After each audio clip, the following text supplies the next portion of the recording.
Hola, bienvenidos a Esquina Literaria. Soy Yolanda Miranda y les estoy compartiendo la lectura de este libro, Los Rockefeller. Seguimos en la tercera parte que se llama Los Hermanos y vamos a continuar. Hasta entonces, Lawrence y sus asociados habían permanecido en la sombra, nombrado el consejo directivo al que únicamente pedían la aprobación del tesorero de la empresa, pero las cosas empezaron a cambiar. Lawrence impuso como director de la compañía a Franklin Lindsay, ex administrativo de la CIA, a quien Nelson había conocido en el simposium de Quantico, y despidió a los otros dos socios cofundadores con McDonald de la ITEC. McDonald recuerda con cierto resentimiento. En cuanto los chips empezaron a valer algo, cambiaron la directiva y se produjo un giro en favor del conservadurismo en lugar del espíritu innovador que había procurado el auge de la empresa. Esta se convirtió en un centro de hábiles gestores que no tenían ni idea de lo que gestionaban.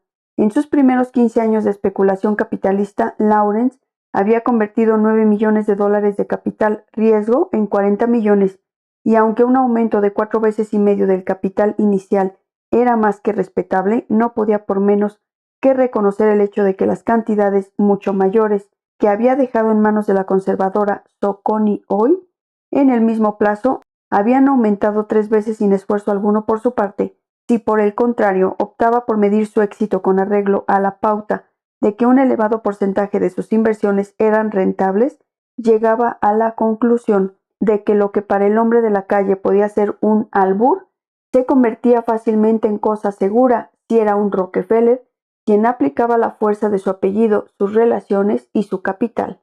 Lawrence había alcanzado el apogeo de su carrera.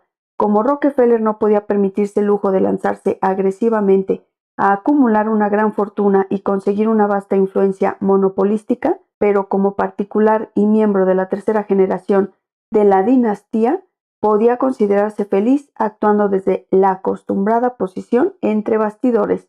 Al final del ciclo de 10 años empezó a retirarse de los negocios para encontrar un campo en que mejor poder cimentar la personalidad pública obligada para un hijo de John D. Rockefeller Jr. Era lógico que optase por el conservacionismo. Desde niño se había interesado más por la vida al aire libre que sus hermanos y había sido el más consciente de la aportación de su padre al servicio de parques nacionales. Los principales consejeros de su padre en materia ecológica, Horace Albright y Fairfield Osborne, Fair, hijo de Henry Fairfield, de la Zoological Society neoyorquina, era autor de un libro muy influyente, Our Plundered Planet, y estaba conceptuado como el conservacionista más importante de la época. Eran también sus mentores. Más tarde diría a sus hijos que aquellos dos hombres, junto con el capitán Eddie Rickenbacker, habían tenido mayor influencia que nadie en su carrera. En 1947, Lawrence era director de Jackson Hole Preserve Inc., la fundación que había creado su padre para gestionar sus intereses conservacionistas, y él mismo ayudó a Fairfield Osborne a iniciar la creación de Conservation Foundation, que pronto sería una de las organizaciones de mayor prestigio del país. Por entonces su intervención en este ámbito era limitada porque sus propios intereses y los de la nación habían coincidido en las inversiones especulativas y, aunque el conservacionismo era una buena filantropía, similar a su actividad como depositario de la clínica oncológica Sloan Kettering Memorial, no parecía suficiente importante para dedicarle más que un interés pasajero. Sin embargo, a principios de los años 50, el conservacionismo había ascendido espectacularmente en la escala de los intereses nacionales. La angustia creada por el estallido del conflicto coreano y la continua polarización del mundo en dos bloques armados había creado algo parecido a una histeria colectiva a propósito de si las materias primas de Estados Unidos bastarían para hacer frente a la crisis que se avecinaba, sobre todo teniendo en cuenta los conflictos nacionalistas y las tendencias neutralistas de los países del tercer mundo. Nelson ya había hecho una advertencia sobre la futura importancia de los recursos de los países tercermundistas. Las materias críticas y estratégicas de que dependen los armamentos constituyen las 3/4 partes de todas las importaciones de Estados Unidos. Ahora se hacían eco de estas palabras las más altas instancias del Estado. En 1951, Truman designó a una comisión de notables sobre política de materias primas, presidida por el director de la C.B.C. William Paley para que estudiase las necesidades presentes y futuras del país, sin descartar la posibilidad de conflicto bélico, y redactase las correspondientes recomendaciones de la política a adoptar. Nelson y Horace Albright comparecieron ante la comisión para confirmar la crisis. El informe de la comisión, publicado en 1952 bajo el título de Resources for Freedom, empezaba con una interrogante. ¿Cuentan los Estados Unidos de América con los medios materiales para sustentar su civilización?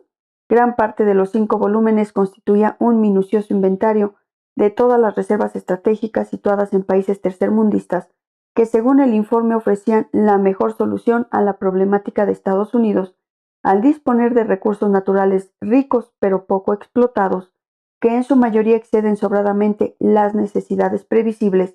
El informe pedía la apertura en el país de recursos y tierras federales a la industria privada y lanzaba invectivas contra el criterio mortificativo de conservacionismo, sinónimo del atesoramiento.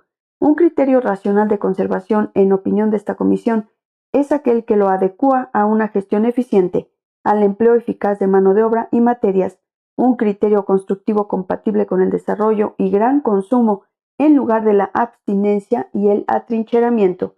Lawrence y sus asociados quedaron entusiasmados con las conclusiones de Resource for Freedom, que al añadir un factor de seguridad nacional al tema del conversacionismo, lo convertía en algo digno de atención, y se sumaron al coro de quienes contribuían a que el control de las fuentes de materias primas ensayara los preparativos lógicos ante la inminente llegada de Armagedón.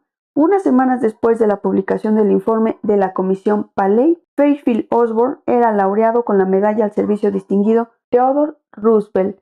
Su discurso en la ceremonia de entrega se iniciaría con estas palabras: los norteamericanos ni siquiera llegamos a comprender en su amplio significado que el conservacionismo, entendido como empleo y desarrollo inteligentes de los recursos nacionales, debe considerarse factor esencial en cualquier programa de defensa nacional. Con ello no me refiero únicamente a la defensa militar, sino a la defensa de todos aquellos valores que constituyen la esencia de la vida nacional. Es un hecho demostrable que ningún pueblo, ni en el pasado, ni en los tiempos modernos, es capaz de conservar las virtudes intrínsecas del poder de la influencia a nivel mundial si fallan sus recursos. Como ejemplo contemporáneo tenemos el caso de Gran Bretaña, cuya hegemonía se ha eclipsado por no contar ya con los recursos que le procuraba su imperio colonial. Espero que les esté gustando la lectura de este libro, Los Rockefeller. Los espero en el próximo video para continuar con esta lectura. Muchas gracias por escucharme.